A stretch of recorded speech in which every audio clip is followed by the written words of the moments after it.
জাতীয় পতাকা তম বিদ্যালয় কোউ দিন উড়া हुए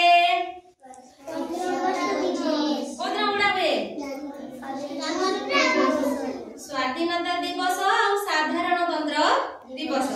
अच्छा स्वाधीनता दिवस हमर को मास केते तारीख रे पड़े के कहि परबो हमर अगस्त मास 15 तारीख रे हमर स्वाधीनता दिवस विद्यालय रे पालन हुए।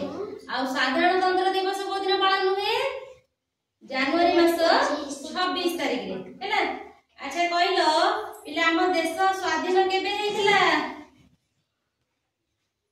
आम देश भारत 1947 मसीहा अगस्त मास 15 तारीख शुक्रवार दिन थिला से दिन हैला।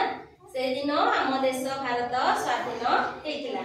तेनु एही दिन को आमे स्वाधीनता दिवस रूपे पालन करू। तमे कोन कर आसिले स्कूल विद्यालय को कोन कर ना फूल लेके आसो समस्त कोन कर जातीय पताका तळे फूल सजाओ जातीय पताका को उड़े की कौन करो जातीय संगीत गान करो। जातीय संगीत कौन हमर ना जनगण मन अधिनायक। अच्छा पिला कहिलो जातीय पताका रे केतोटी रंग अछि किए कहि परिबो तीनोटी रंग। अच्छा ऊपर को रंग धला तो मछि धला सबुज सबुज ए जो रंगटी को हमें की रंग को नारंगी रंग हैना। आउ आ एटा हला धोळा एटा हला सबुज मझी रे जो चक्रटी अछि तार ना कोन अशोक चक्र हैला।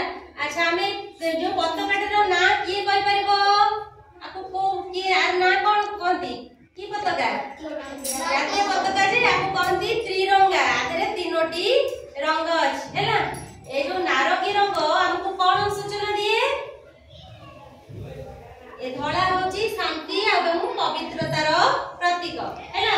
नारंगी होची त्याग आउ कोन वीरत्वर प्रतीक। आ सबुज रंग हैला समृद्धि आ कोन प्रगतिर प्रतीक।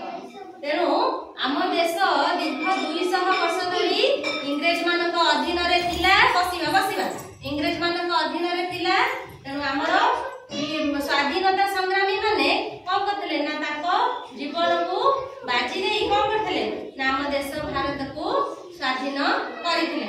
आ स्वाधीनता संग्रामी के ना महात्मा गांधी जवाहरलाल नेहरू सुभाष चंद्र बोस एमाने हेले हम कोन बिरसा मुंडा बाजीराव देमान सब हेले जने जने स्वाधीनता संग्रामी एमाने ताको जीवन देई हम देश को स्वाधीन करिथिले। तेणु ये जो पताकाटी आमर कौन है ना आम जो हाई कोर्ट सुप्रीम कोर्ट रे सब दिन एमती उड़ू थाए केवल विद्यालय रे ही 2टी दिन आकु उड़ा जाए जातीय पताका।